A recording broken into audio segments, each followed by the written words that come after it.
Welcome to Focus IELTS Speaking Simulation Test done by focusielts.com. My name is Ani and today I'm going to be your practice examiner. I'm going to give you instructions for each part of the test. We are going to do the speaking simulation on part 1, part 2, and part 3. First of all, may I know your name, please? Okay, my name is Daffa Faraz Fauzan, but you can call me Daffa. How can I address you? Sorry? How can I address you? You can address me as just Daffa.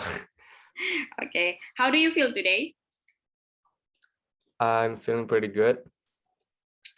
At the beginning of your test, you may be asked to provide your identification card, but since this is only the practice test, we do not need to do it today. Okay. So let us go on to the part 1. In this part of the test, I'm going to ask you some questions about yourself. Sure. Let us talk about shopping. Do you enjoy shopping? Well, I enjoy shopping, but it's not the thing that I love to do the most because, well, shopping spends my money, so it's I don't have infinite amount of money, so the amount of shopping I can do is also limited. But yeah, I do enjoy shopping. How often do you go shopping and what do you buy? I go shopping occasionally, but since the pandemic started, I do shopping online. So I usually shop for about twice a month, probably. And I shop when I really needed something. So you prefer to go shopping alone or with other people?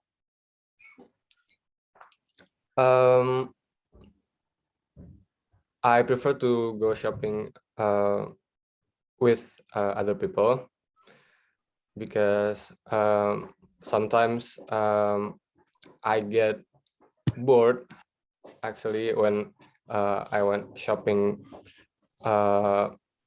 in when I go to the actual store, not going online. Okay. Okay, I would like to move on and ask you some questions about food. What is your favorite food? My favorite food is burger because well, I one of the meat lovers, and I also love cheese, and both of them are contained in a burger. So yeah, I love burgers. What kind of restaurants do you like to eat out at?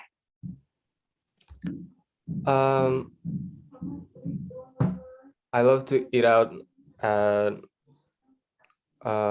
mostly Western restaurants because it has a lot of foods that I like.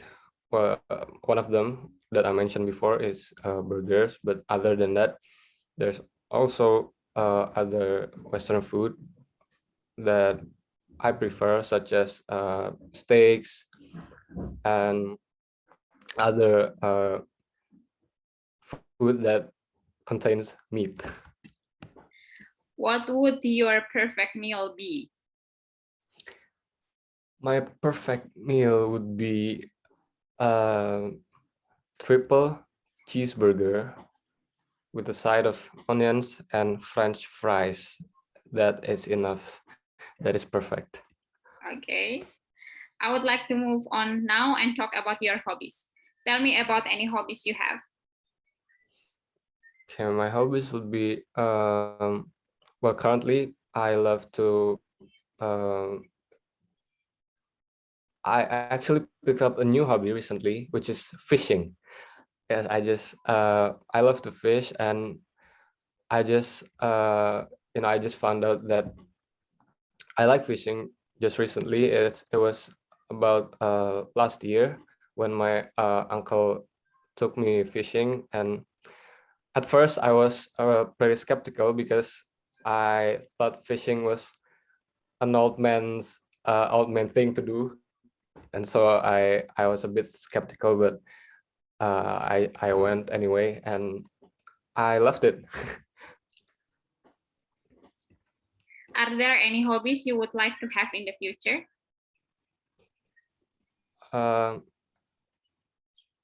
Yes, because I think hobbies are important for us to have to spend uh,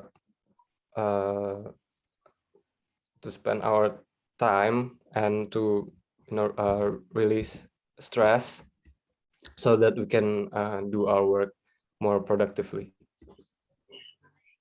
Do you think hobbies should be relaxing or should they be exciting? I think they should be both because well, I think fishing is both relaxing and exciting at the same time because when you wait for the fish to take a bite, you can relax and maybe do something else. But when the fish finally takes your bait, oh, it is very, very exciting, sometimes exhausting. So yeah, I think they should be both. Okay, that is the end of part 1. Now I'm going to give you a topic and I would like you to talk about it for 1 up to 2 minutes. Before you talk, you will definitely get 1 minute to prepare. You may take notes about what you are going to say. Do you understand? Yes, I do. In the real practice test, in the real IELTS test, you might get a pencil and also paper, but since this is only the practice test, so we do not need to do it.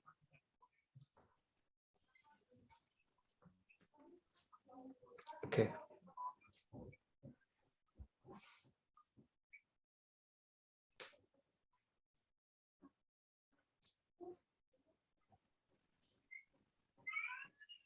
One minute to prepare. You may start now.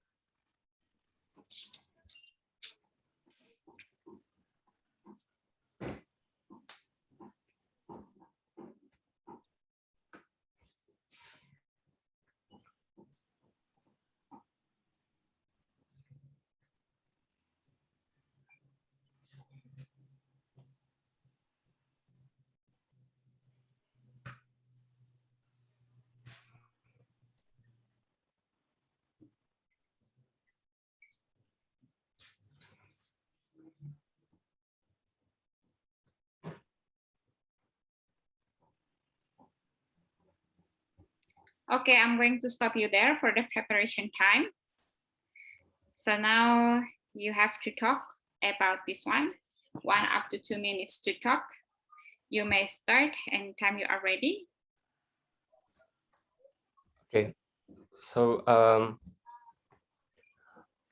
I had a course back in 2020, which is 2 years ago. So this course is called Programming with Python. So it's essentially a programming course, and I bought it online. So this is an online course. I bought it online in a website called Udemy.com, and it is not very expensive. It's relatively cheap. It was around 150,000 rupiah, and it was very enjoyable thanks to the instructor being very easy to understand, and he explained the material very thoroughly, and I was able to follow it well. For this course has really helped me understand the basics of programming, and it's actually the course that made me fall in love with programming, and I took a few other courses with from the same instructor after I took this course. For things I didn't enjoy about this course, it was at the time the material was really difficult for me, but yeah, because it was very new to me. I was very new to programming, so I was a total beginner. So maybe the one thing that I didn't enjoy was trying hard Okay, I'm to going to stop you there. really understand.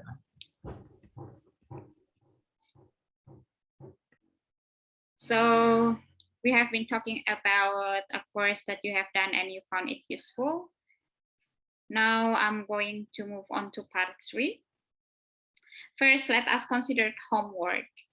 Do you think it is important that children are given homework? I think it's important for students to have extra learning at home, but it doesn't necessarily have to be a homework. It doesn't necessarily have to be a mandatory assignments for them to get good scores. I think it should be I think they should be a little bit more, anyone should do it, but it doesn't have to be required by the school, I guess, because every person has their own different ways of learning, and some students doesn't learn very well from homework. How much homework should students be given? Well, I think it's not very objective for me to say, because I am also a student currently, but I think the ideal homework that students should be given is maybe 3 or 4 homeworks a week. Do you think parents should help their children with their homework, or should it be done alone?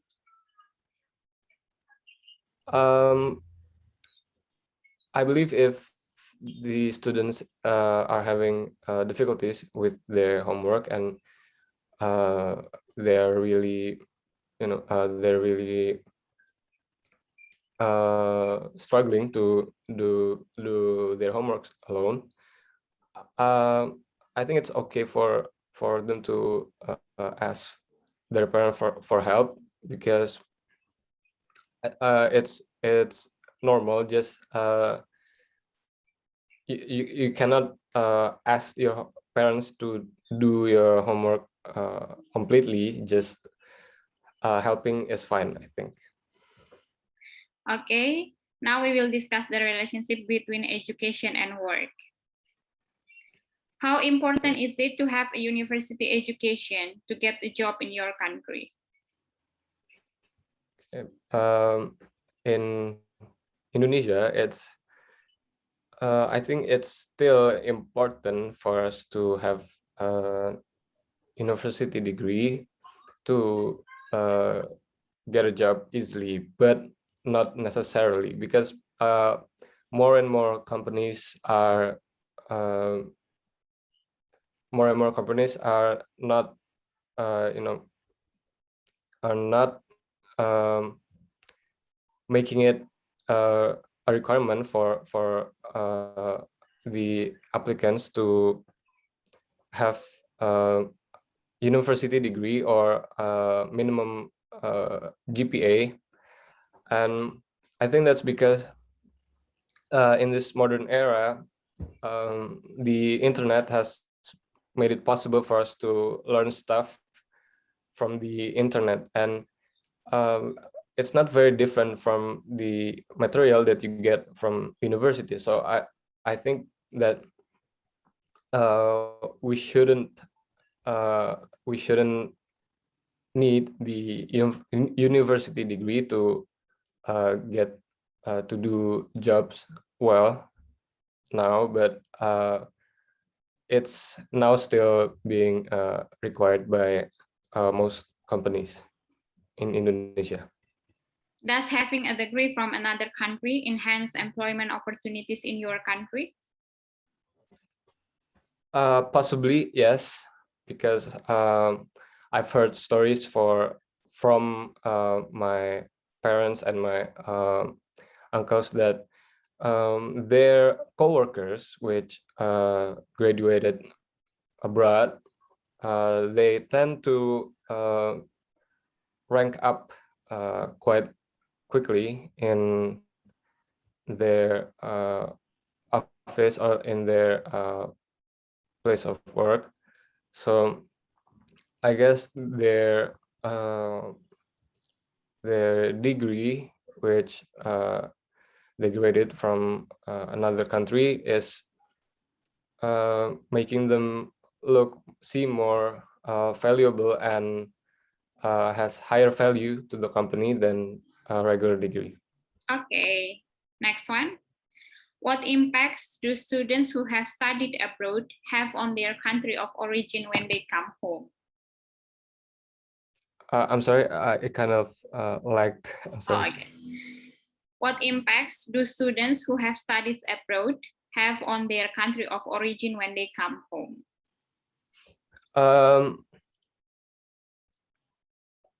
Well, of course, their education abroad can be implemented or applied here at their country home, and also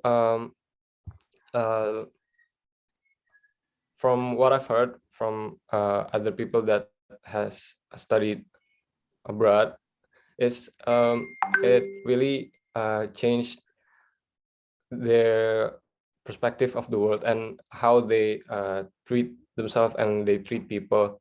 So I guess when they get back to Indonesia, they can implement all the things that they have learned there, and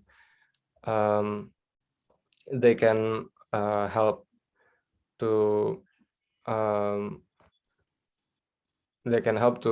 improve our life in overall, like through like maybe creating a startup, a company, or working in our local companies and contribute in the developing the country's economy. Thank you. That is the end of the speaking simulation test done by focusielts.com. So let me give you some feedback before we end the simulation test. There are 4 things that are going to be measured or assessed by the examiner. The first one is coherence and fluency. Here, the examiner is going to see whether you could communicate well in English, you could provide relevant answer to the question, and then you could talk and answer the question coherently and fluently. The second one, in terms of vocabulary or lexical resources, here the examiner is going to check whether you have a wide range of vocabulary to talk flexibly about various kinds of topics. The third one is that grammatical range and accuracy. It is to check whether you could use the grammar structure accurately. And then fourth one is about pronunciation. So it is to check whether you could pronounce the word correctly. So let me give you some feedback one by one. The first one is about coherence and fluency. Here, based on your answer, you could answer the questions very well. I mean that you could give relevant answer to the question. That is very good. The second one, in terms of vocabulary, you could use vocabulary flexibly to talk about the topics or the questions that have been given to you. And then the third one, in terms of grammar, you could use like different type of sentences to answer the question. Very good. And then pronunciation. Your pronunciation is clear in terms that I, as the practice examiner, could hear your voice clearly. There are some things that you need to underline. The first one is that In terms of coherence and fluency, make sure that by the time you answer the question, you need to paraphrase the question. It means that do not repeat the question in your answer. So for example, the question, do you enjoy shopping? And then you have to paraphrase it. Do not answer it this way. Like, do you enjoy shopping? Yes, I do enjoy shopping. It means you repeat the question in your answer. You have to paraphrase it. So for example, do you enjoy shopping? And then you could say like, I am a big fan of shopping. Or you could say that I am shopaholic. Or you could say, I am pretty fond of shopping. I am really into shopping. Do not repeat the question in your answer. That is the first one. The second one, in IELTS, you are expected to use less common and idiomatic vocabulary. It means that you have to use like advanced vocabulary or phrases. Or one of the easiest way to cover this one is by using idioms. Do you know any idioms? Not many, actually. Okay. Try to look at the idioms that are used to express positive and negative emotions, because you will always have chance to express your emotions or somebody else's emotion. Be careful by the time you use idioms and also advanced vocabulary. If you would like to use fancy word or you would like to use idioms, make sure you understand the meaning. Especially idioms because they are specific. They cannot be used for everything. So for example, like if you would like to use like, it takes two to tango, this idioms is very specific. The meaning is that an activity that involves two people to engage in that. So you cannot use it for a simple question like, do you like shopping? But you could use like happy idioms to express the way you like shopping. And then in terms of grammar, grammatical range and accuracy, it is expected that by the time you answer the question, you could use different type of sentences. So try to combine simple, compound, and complex sentence in answering your question. For example, do you like shopping? And then you could say like, although many people love shopping, I personally dislike it because it's such a waste of money. And then pronunciation. You do not need to talk like British or Australian people. So do not worry about the accent, because there is no criteria about using like Australian or British accent in answering the questions in IELTS. Do you have questions? I do. Actually, it's I think one of my difficulties when I speak is I know how to communicate the things that inside my head, but what's hard for me is when I produce the content of what I'm about to say. Like what's the answer to this? Like, I know how to say it, but I don't know what to say. Okay. And then one more thing, like if you find out that the question is familiar to you, you have experience on it, do not talk too fast. Because if you talk too fast, it will hold down your pen score for coherence and fluency. But if you find out like the question, you are not familiar with the question, or you are not familiar with the topic, you have no experience about it, do not speak too slow. Because if you speak too slow, and then it will hold down your pen score for pronunciation. I see. One more thing, like if you would like to continue your sentence and then do not stop it in the middle, because if you stop it in the middle and then the examiner might think that you have done with the answer. Especially in part 3. In part 3, if you would like to buy the time while thinking about the answer, do not like being freeze or say things like, it will be better if you could buy the time by saying like, that is an interesting question, let me think about it. Or the example like, does having a degree from another country enhance employment opportunities in your country? And then you are about to buy the time while thinking about the answer, you could say that I couldn't agree more with that. Because in part 3, Part 3 is a bit different to part 1. Part 3, you have to talk more than part 1. So in part 3, you are about to give reasons and example. You could go with your own life experience. That's okay. Okay, I see. Okay. Well, can you like predict my band score for this speaking test? I'm going to analyze the recording after this one, and then I'm going to send you the feedback. Okay, sure. Do you Okay, have that's any all. other questions? That's all. Okay. That's all from me. So thank you for joining me today. Good luck with your test tomorrow. Thank you very much, Miss Annie. It's been very helpful. Yeah. Yeah.